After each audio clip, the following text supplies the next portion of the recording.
I give thanks to my senior brother, immediate past speaker, the candidate of NNPP, and the protocols. I thank you so much, sir. So I'll go straight to the point. The question here is how? Second is building a new Nigeria. First of all, the question in itself, if you dissect it, it says there is hopelessness, meaning there is failure. But I start with this phrase. To any given society, failure is turned into a raw material in the factory of success. It is only when you have the know-how and the wisdom and the capability to do it that success can come out of it. Second, a typical example in the life of sports was Muhammad Ali, who lost his championship the second time and garnered for it the third time. He said when he was being blamed and being accused and being laughed at, he said everybody suffers and loses in life, but it is him who makes success out of failure that is considered to be doing something positive with his life. Being governed by this spirit, we looked at Nigeria and we decided to study Nigeria from 1957 to date, how every government performed, how every government failed, and how remote, real, domestic, and foreign causes that gave birth to emergence of governments and failures of governments. Unless you do that, you are coming to provide leadership that will tie you to routines in Nigeria. Nigeria doesn't require this. There is the need to break from what yesterday's routine was all about to a new Nigeria, into a new world. And hear me this. First of all, any leadership of any kind in the world, whatever type of democracy, is resting on 6 issues. First, dignifying the woman. Second, empowering the youth, men and women. Third is securing the country. And 4, managing elders. And 5, at all costs, restoring Nigeria's perceived lost glory and heritage. And lastly, joining that country into the openings and the dreams of international communities, drive and dreams as it affects your security, your economy, looking at it from international scene, diplomacy and international relevance. These 6 points I talked about are the main guidance that inform any leadership that has something to offer to any country. Nigeria requires all in a special order. Now I start. How do you build this country? Now let me start. From our manifesto, first of all, we divided it deliberately into 3. First is the conventional manifesto any party can prepare, meaning there are no secrets in it. It's just for political purposes.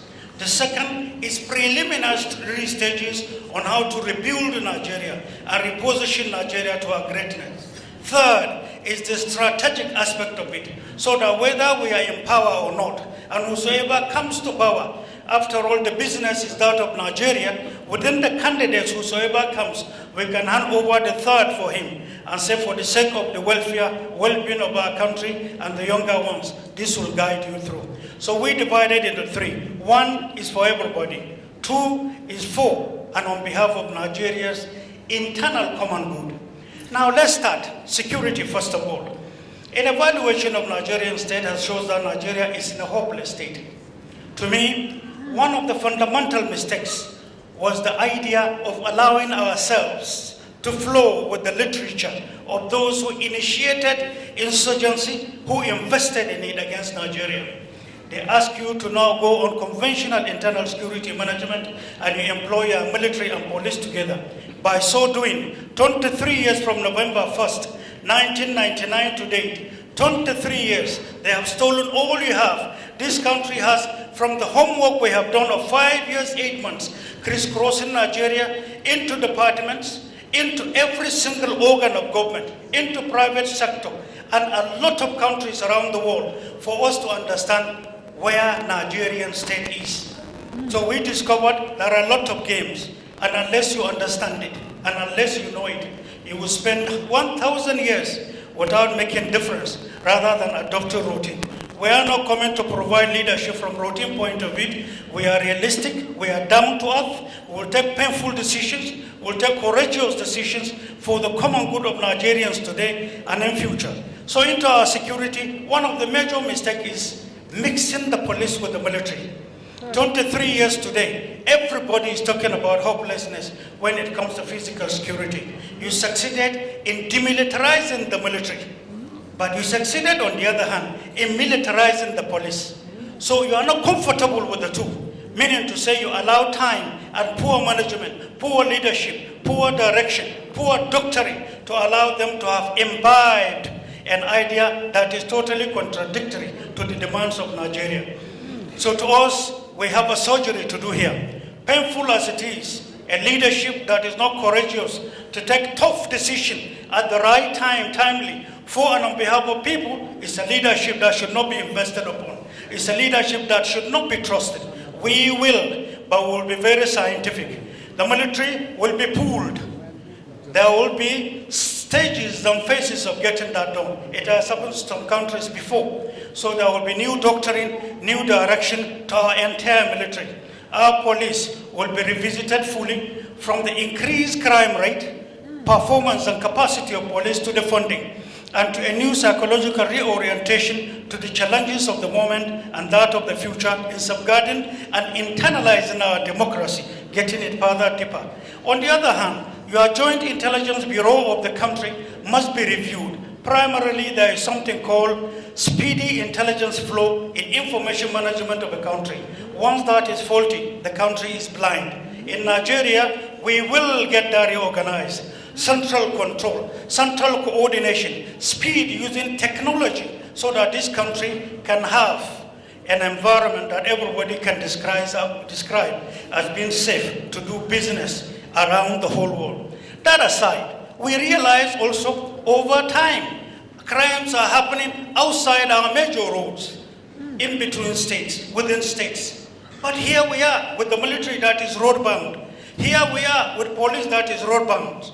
All checkpoints, all supervisions are there. But the actual insurgency activities are between forest, waterways, mountains, and borders.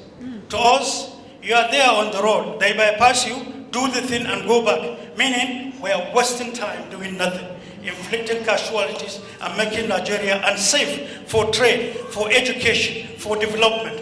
Ours is to introduce something new. Technology, first of all.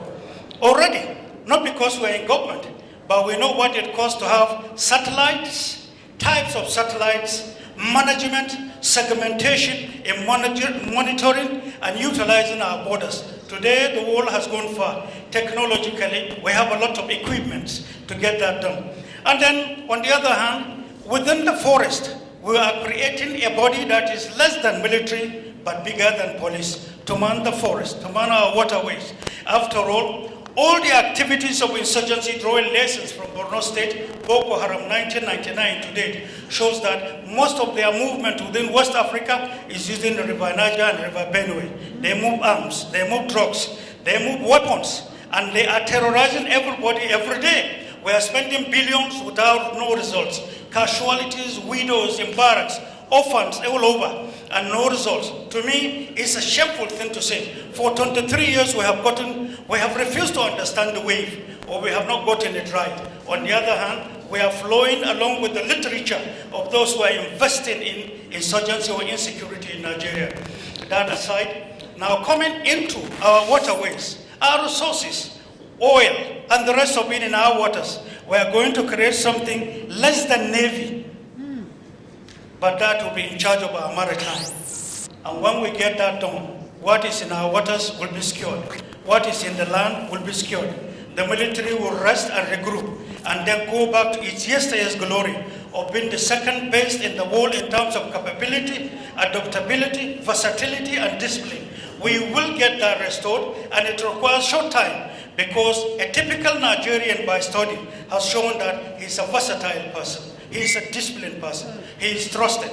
Now finally, because of time, we have discovered in our science to know every single zone of Nigeria. I was exposed to this since 1995, 1996. to know that Nigeria is one of the most richest countries on earth.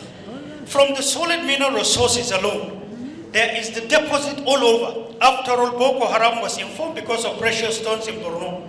Today, you can use your telephones and Google. $27.1 million is the cost per gram of a precious stone. You have roads, you have rhodiums, you have lithium and the rest of it all over, including Abuja here. That is to say, a tiny little quantum from an assignment we have done. You can take in tea and coffee with ease. Haven't known what the world market is all about. Create $887 billion. Quote me right, $1 billion. But if we intend to do business the way we work it out, you can have $2.71 trillion per annum to get this country rebuilt, rehabilitated, redirected, and create the world best market here. What is in Dubai, you can find the modern part of it here. So you don't have to go anywhere. Every failed institution can be refunded. Every hope of young men, we can get that done. With $1 trillion, I know what to do with it. Investment, empowerment, and lavishly investing properly in our future. And then standing tall within Committee of Nations to say that Nigeria is among the first best 10. This we have done homework and we know we can do it with ease. Now finally,